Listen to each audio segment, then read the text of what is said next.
Hello my dear students, welcome to the MS science academy. मैं हूं मीनू श्रीवास्तव और आज हम डिस्कस करेंगे कुछ MCQs के बारे में। जैसा कि बहुत बच्चों की क्वेरी आ रही थी कि मैम MCQ शुरू कीजिए, MCQ पैटर्न शुरू कीजिए। चूंकि अब अपना सिलेबस काफी 99% कंप्लीट हो गया है, केवल 5th यूनिट में 2 पार्ट्स हैं, वो भी मैं 1 या 2 दिन में अपलोड कर दूंगी। ठीक है, तो मैंने सोचा कि MCQ पैटर्न शुरू कर देते हैं। तो आज उसी सीरीज में हमने MCQs जो है शुरू किया है और फर्स्ट यूनिट से हम इसको शुरू करेंगे। तो आज हमने जो MCQ डाला है वो है एंजाइम इमोबिलाइजेशन पे। तो इसमें मैं क्वेश्चंस आपके साथ डिस्कस करूंगी और वो क्वेश्चंस जो हैं मुझे कुछ यूनिवर्सिटीज के जो प्रीवियस पेपर्स थे उन्हीं से मैंने कलेक्ट किए हैं। तो आई होप आप सेशन को एंजॉय करेंगे। तो चलिए हम स्टार्ट करते हैं आपका MCQ on the enzyme immobilisation. Now come to the question first. Okay, question first, which of the following is the disadvantage of an immobilized enzyme? ठीक है, immobilized enzyme की डिसएडवांटेज क्या है? अच्छा चलिए, क्वेश्चन शुरू करने से पहले एक और मैं आपको बता दूं कि अगर जो है अगर इन क्वेश्चंस को करने से पहले आप मेरा इसका जो एंजाइम इमोबिलाइजेशन का वीडियो अगर देखेंगे उसका लिंक आपको ऊपर डिस्क्रिप्शन में मिल जाएगा। ठीक है, तो वो चीज अगर आप देखेंगे तो मेरे ख्याल से आपके लिए क्वेश्चंस बहुत इजी बन जाएंगे और अगर कुछ टॉपिक रह गया है तो वो हम यहाँ पर डिस्कस करेंगे। तो चलिए हम बात कर लेते हैं एंजाइम इमोबिलाइजेशन के डिसएडवांटेज की। तो हमने ये कहा था कि एंजाइम इमोबिलाइजेशन का जो एडवांटेज या प्रोस एंड कॉन्स जो हैं वो क्या है। आप पहले ऑप्शन ए पढ़िए, immobilisation process allow continue process. ये तो एक एडवांटेज हो गई कि भाई ये जो है ये बिल्कुल जो है कंटिन्यू प्रोसेस को कराता है। बी देखिए, इमोबिलाइजेशन मीन एडिशनल कॉस्ट। इसको अभी अपन सेव करके रखते हैं। Now come to the C, immobilisation prevent loss of activity. देखिए, लॉस ऑफ एक्टिविटी एंजाइम की कहीं से कहीं तक नहीं होती है इमोबिलाइजेशन के ड्यूरेशन में। ये सिर्फ जो है कह सकते हैं कि एक तरीके का मेथड है जिसमें कहीं ना कहीं हमें जो एंजाइम है वो बाउंडेड फॉर्म में मिलता है। ठीक है, इसका डी ऑप्शन देखिए, इंक्रीज प्रोडक्टिविटी। क्या इससे प्रोडक्टिविटी इंक्रीज होगी? क्या इससे प्रोडक्टिविटी कहीं से कहीं तक इंक्रीज नहीं होगी। क्यों? क्योंकि जो एंजाइम जैसे काम करता है वो वैसे ही काम करेगा और जिस सबस्ट्रेट पे काम करता है वो उसे सबस्ट्रेट पे काम करेगा। तो प्रोडक्टिविटी इंक्रीज नहीं कर रहे हम। तो चलिए हम बी ऑप्शन पे आते हैं, इमोबिलाइजेशन मीन एडिशनल कॉस्ट। बिल्कुल, इसका आंसर भी देखिए, आंसर क्या है? इमोबिलाइजेशन मीन एडिशनल कॉस्ट, यानी कि इमोबिलाइजेशन से, एंजाइम के इमोबिलाइजेशन से हम कहीं ना कहीं कॉस्ट को इंक्रीज कर रहे होते हैं। मतलब वो जो तरीका है उससे कॉस्ट इंक्रीज हो जाती है। ये एक इसका डिसएडवांटेज आप जरूर कह सकते हो कि इमोबिलाइजेशन में जो है कॉस्ट इंक्रीज हो जाती है कहीं ना कहीं। ये एक इसका डिसएडवांटेज हम बिल्कुल मान सकते हैं। चलिए, क्वेश्चन क्लियर है, हम स्टार्ट करते हैं क्वेश्चन 2। क्वेश्चन 2 देखिए, which of the following is not a property of the carrier matrixes. चलिए, इसके कैरियर मैट्रिक्सेस क्या थे? सबसे पहले ये देखिए, कैरियर मैट्रिक्सेस वो जो है बाउंडेड फॉर्म थी जिसके ऊपर हमने एंजाइम्स को बाउंड किया था। ठीक है, वो कोई आपकी जो मेम्ब्रेन हो सकता है, कोई एड्सॉर्प्शन सरफेस हो सकता है, ये हो सकता है। ठीक है, यहां पर हम ये कह रहे हैं कि कौन सी प्रॉपर्टी कैरियर मैट्रिक्स की नहीं है। ठीक है, सबसे पहले मैं आपको इसमें बात करूंगी थर्मल स्टेबिलिटी की। थर्मल स्टेबिलिटी से भी पहले हम दूसरा ऑप्शन देख लेते हैं, stability of the material. Carrier matrix की स्टेबिलिटी तो होनी ही चाहिए, तो ये प्रॉपर्टी तो कंपलसरी है। नहीं तो अगर कैरियर मैट्रिक्स जो होगा, यानी जो मेम्ब्रेन होगी या कोई जो सरफेस होगा, अगर वो स्टेबल नहीं है तो आपका तो एंजाइम ही गड़बड़ा जाएगा। ठीक है, तो वो प्रॉपर्टी तो होनी चाहिए। मतलब क्वेश्चन को आप बिल्कुल ध्यान रखिएगा कि नॉट ए प्रॉपर्टी, मतलब वो प्रॉपर्टी नहीं हुए। ठीक है, फिजिकल स्ट्रेंथ, उस एड्सॉर्बेंट सरफेस की फिजिकल स्ट्रेंथ होनी चाहिए। ठीक है, और फिजिकल स्ट्रेंथ होती भी है। ठीक, इजीली अवेलेबल, भाई कोई कैरियर मैट्रिक्स ऐसा आपने चुन लिया कि जो इजीली अवेलेबल नहीं है तो कहाँ आप उसे क्या लंदन ढूंढने जाएंगे? तो इजीली अवेलेबल होना चाहिए, ये भी उसकी प्रॉपर्टी है। लेकिन जो ए ऑप्शन कह रहा है वो है थर्मल स्टेबिलिटी, तो आंसर है थर्मल स्टेबिलिटी। अभी आंसर क्यों है मैं आपको समझाती हूँ। क्या कैरियर मैट्रिक्सेस, देखिए इसकी डिसएडवांटेजेस जो एंजाइम इमोबिलाइजेशन थे, इनके डिसएडवांटेज में भी हमने देखा था कि कहीं ना कहीं ये हीट सेंसिटिव होते हैं, यानी कि बहुत ज्यादा हाई टेम्परेचर पे इनका जो है एंजाइम से बाइंडेशन जो है वो गड़बड़ा जाता है।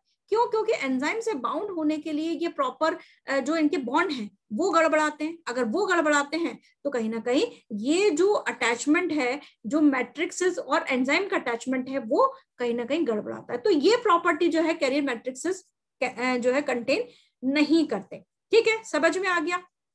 चलिए अब क्वेश्चन थर्ड पे हम जंप करते हैं।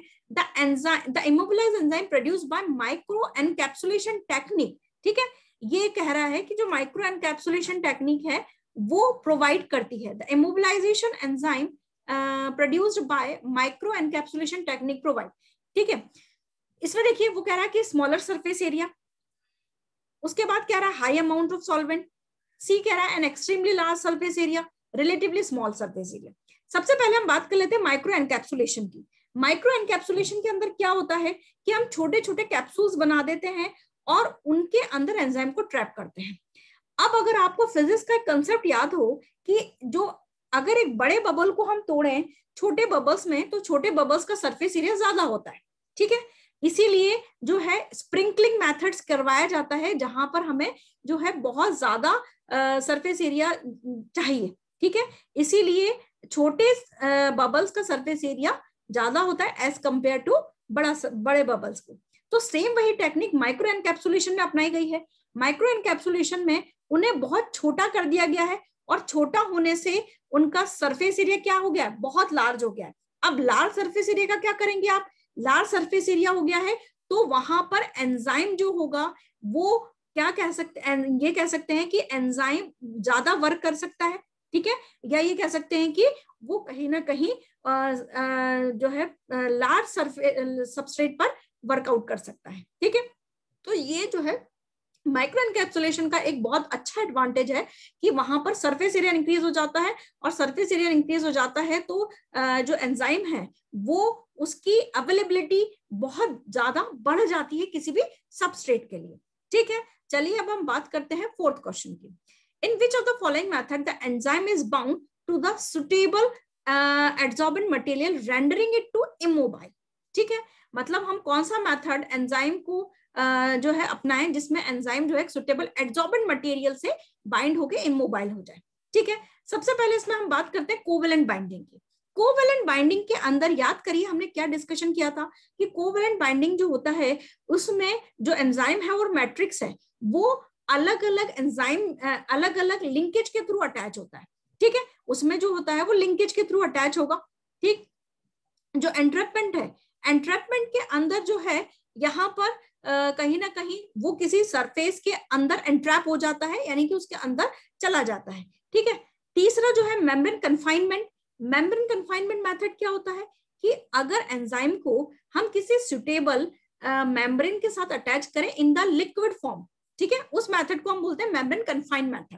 ठीक, और यहाँ पर भी वो जो सरफेस होता है उसके साथ वो एड्सॉर्ब तो होता है लेकिन वहां पर जो है प्रॉपर लिंकेज काम करती है। लेकिन डी ऑप्शन देखिए, डी ऑप्शन कह रहा है कि एड्सॉर्प्शन। एड्सॉर्प्शन वाला जो मेथड पढ़ा था हमने उसमें यही कहा था कि एक मैट्रिक्स पे हमारा एंजाइम एड्सॉर्ब हो जाता है।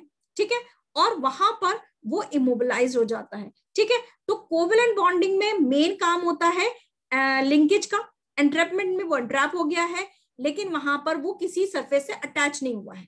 मेम्ब्रेन कन्फाइंड में भी मेन काम होता है लिंकेज का, ये ध्यान रखिएगा। और जो एड्सॉर्प्शन है उसमें वो मेम्ब्रेन से जो है वो कन्फाइंडली अटैच होता है, एड्सॉर्ब होता है। तो इसका आंसर है आपका एड्सॉर्प्शन। ठीक है, now come to the question fifth. During the enzymatic reaction of an immobilized enzyme the rate of substrate transfer is, ठीक है, the rate of substrate transfer is, देखिए कहीं से कहीं तक भी हमने ये नहीं कहा है कि इमोबिलाइजेशन में रेट चेंज होती है। रेट कतई चेंज नहीं होती, कहीं से कहीं तक भी चेंज नहीं होती। ठीक है, तो इसका जो आंसर है वो है C, equal to that of the substrate consumption. ठीक है, यानी कि वहां पर वो बिल्कुल जो है रेट एक तो क्या है सेम रहेगी। इसमें क्या कह रहा है, ए ऑप्शन देख लीजिए, more than that of the substrate consumption. भाई सबस्ट्रेट कंजप्शन से रेट कैसे ज्यादा हो जाएगी। ठीक है, और less than the substrate consumption, उससे स्लो भी नहीं हो सकती। ठीक है, भाई रेट अगर स्लो हो जाएगी तो आपका प्रोडक्ट स्लो बनेगा। Equal to the substrate consumption, तो जिस हिसाब से सबस्ट्रेट कंज्यूम हो रहा है उसी हिसाब से रेट चलेगी। ठीक है, is nothing to do with the substrate consumption. ये ऑप्शन तो बिल्कुल ही गलत है। क्यों, सबस्ट्रेट कंजप्शन से क्यों नहीं उसका लेना देना है, उसका तो लेना देना है ही ना भाई, एंजाइम है उसका लेना देना क्यों नहीं होगा। ठीक है, तो इसका आंसर होगा answer C, equal to the, मतलब कि जिस हिसाब से सबस्ट्रेट कंज्यूम होगा उसी हिसाब से उसकी रेट आगे बढ़ेगी। Now come to the question 6. Which of the following matrix is not used while immobilizing the enzyme by covalent bonding? देखिए कोवेलेंट बॉन्डिंग के लिए जो कॉमनली यूज्ड मटेरियल्स हैं वो है एगरोस. मैं रिपीट कर रही हूं, उसको ध्यान रखिएगा. इसके लिए जो कॉमनली यूज्ड मटेरियल्स हैं वो है agarose, cellulose, polyacrylamide, okay, glutaraldehyde, tri alkyl silanes. ठीक है, तो यहां पर जो है वो क्या पूछ रहा है कि कौन सा यूज नहीं किया जाता. तो देखिए ग्लूटाराल्डिहाइड भी है, इसमें सेलुलोज भी है. ठीक है, सेलुलोज भी किया जाता है, ध्यान रखिएगा. मैंने सेकंड नंबर पे बोल दिया था सेलुलोज. तो पहला है मैंने जो बोले हैं most commonly used agarose, cellulose, उसके बाद polyacrylamide gel, glutaraldehyde, tri alkyl silane. ठीक है, ये सारे होते हैं. तो देखिए इन ऑप्शंस में हमें क्या दिख रहा है, ग्लूटाराल्डिहाइड दिख रहा है, बी ऑप्शन में सेलुलोज दिख रहा है और डी ऑप्शन में एगरोस दिख रहा है. लेकिन कैल्शियम एल्जिनेट जो होता है वो ध्यान रखिएगा कि calcium alginate most commonly use किया जाता है एंट्रैपमेंट मेथड में. ये आप अपने जो है लैब के अंदर जो प्रैक्टिकल करते हैं वो उसमें आप कैल्शियम एल्जिनेट की बीट्स ही बनाते हैं. ठीक है, क्योंकि उसको एंट्रैपमेंट किया जाता है, जो ये हर कॉलेज में आई थिंक करवाया जाता है माइक्रोबायोलॉजी या बायोटेक्नोलॉजी लैब में. ठीक है, तो वहां पर जो अगर आप याद है आपको जो केमिकल लेते हैं वो कैल्शियम एल्जिनेट लेते हैं. तो वो एक तरह का एंट्रैपमेंट मेथड है, इसीलिए इसका आंसर होगा कैल्शियम एल्जिनेट.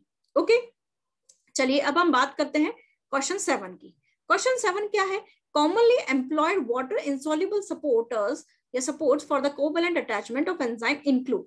ठीक है, अब देखिए यहाँ पर एक्राइलेमाइड बेस्ड पॉलीमर, यानी कि इसमें वाटर इंसॉल्युबल चाहिए हमें.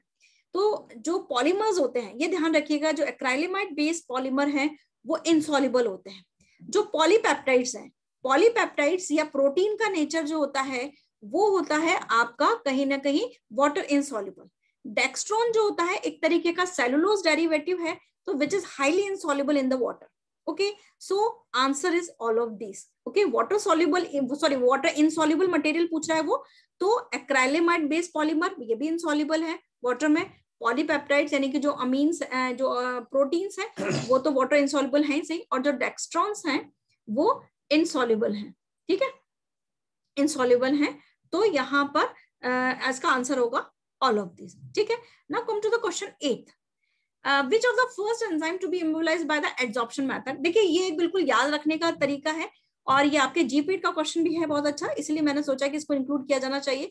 तो ये आपको याद ही रखना पड़ेगा कि इसमें कोई टेक्निक नहीं है कि एड्सॉर्प्शन मेथड से सबसे पहले जो एंजाइम इमोबिलाइजेशन किया गया था वो था एंजाइम, वो था इनवर्टेज. और इसको करने वाले जो साइंटिस्ट थे वो थे Nielsen and Griffin. Nielsen and Griffin ने से किया था इन 1916 में. ओके, तो 1916 में फर्स्ट एंजाइम जो कि किया गया था एड्सॉर्प्शन मेथड से, दैट इज द इनवर्टेज. तो इसको आप याद रखिएगा, ये जीपीट का बहुत रैपिडली आने वाला क्वेश्चन है. चलिए अब हम बात कर लेते हैं क्वेश्चन 9 की. Question 9, which of the following is not a physical method. ये ध्यान रखिएगा कि एंजाइम इमोबिलाइजेशन को हम 2 कैटेगरीज में डिवाइड करते हैं, फिजिकल मेथड और केमिकल मेथड. जो फिजिकल मेथड है उसमें हम इंक्लूड करते हैं एड्सॉर्प्शन मेथड, एंट्रैपमेंट मेथड और encapsulation method. Okay, adsorption method, I am repeating, adsorption method, entrapment method and encapsulation method. ठीक है, लेकिन केमिकल मेथड में हम इंक्लूड करते हैं कोवेलेंट बॉन्डिंग, क्योंकि वो पूरी तरीके से लिंकेज पे डिपेंडेंट होती है. ठीक है, तो यहाँ पर वो क्वेश्चन क्या कह रहा है, नॉट अ फिजिकल मेथड. तो फिजिकल मेथड में मैंने 3 मेथड बताए हैं, एड्सॉर्प्शन, एंट्रैपमेंट और एनकैप्सुलेशन. ठीक है, तो देखिए यहाँ पर जो है, यहाँ पर एड्सॉर्प्शन भी है, एंट्रैपमेंट भी है और माइक्रो एनकैप्सुलेशन भी है. तो आंसर क्या होगा, नन ऑफ दिस. ओके, और यहाँ पर अगर कोवेलेंट बॉन्डिंग होता ऑप्शन में तो आंसर क्या जाता, कोवेलेंट बॉन्डिंग. ओके, समझ में आ गया आपको. तो फिजिकल में ध्यान रखिएगा एड्सॉर्प्शन, एंट्रैपमेंट और एनकैप्सुलेशन, और केमिकल में कोवेलेंट बॉन्डिंग. ठीक है, now come to the last question of this series is this, entrapment can be achieved by, and entrapment can be achieved by using which of the following ways. entrapment किस तरीके से achieve किया जाता है. ठीक है, देखिए entrapment मेथड के लिए 2 मेथड, entrapment के लिए 2 जो है मेथड बहुत पॉपुलर है या कह सकते हैं कि एडवाइजेबल होते हैं, दैट इज पॉलीएक्राइलेमाइड जेल और माइक्रो एनकैप्सुलेशन. पॉलीएक्राइलेमाइड जेल एंट्रैपमेंट, यानी कि एंट्रैपमेंट के लिए 2 मेथड इंपॉर्टेंट है, पॉलीएक्राइलेमाइड जेल एंट्रैपमेंट और दूसरा है एनकैप्सुलेशन। ठीक है, उनमें से जो भी आपको इन ऑप्शंस में दिख रहा है वो आंसर है। ठीक है, दोबारा मैं समझा रही हूँ, एंट्रैपमेंट मेथड को हम दो तरीके से करते हैं, पॉलीएक्राइलेमाइड जेल और माइक्रो एनकैप्सुलेशन। तो यहाँ पर जो पॉलीएक्राइलेमाइड जेल एंट्रैपमेंट है, जो कि आपका बी ऑप्शन है, वो सही आंसर है। बाकी membrane confinement method, membrane confinement method के अंदर हम बता चुके हैं कि क्या होता है, लिक्विड जो होता है, यानी कि एंजाइम का लिक्विड सॉल्यूशन या एक्वस सॉल्यूशन को किसी सेमी परमेबल मेम्ब्रेन पे अटैच किया जाता है। ठीक है, तो यहाँ पर जो है एंट्रैपमेंट मेथड जो होगा वो मेम्ब्रेन कन्फाइंड मेथड के लिए सुटेबल मेथड नहीं है। ठीक है, तो ध्यान रखिए, इसमें पॉलीएक्राइलेमाइड जेल और जो है वो आपका क्या रहेगा, माइक्रो एनकैप्सुलेशन मेथड इसमें इंपॉर्टेंट रहेगा। ठीक है, आई होप आपने लेक्चर एंजॉय किया होगा। कोई भी डाउट है you can ask me in the comment section, और इस तरह के एमसीक्यू सीरीज में लाती रहूंगी। एंड संडे तक जो है आपका मैं जो बचा हुआ थोड़ा सा पोर्शन है वो अपलोड कर दूंगी। कोई भी डाउट है कमेंट सेक्शन में पूछिए, otherwise please like share and subscribe. Stay safe, stay healthy, bye bye.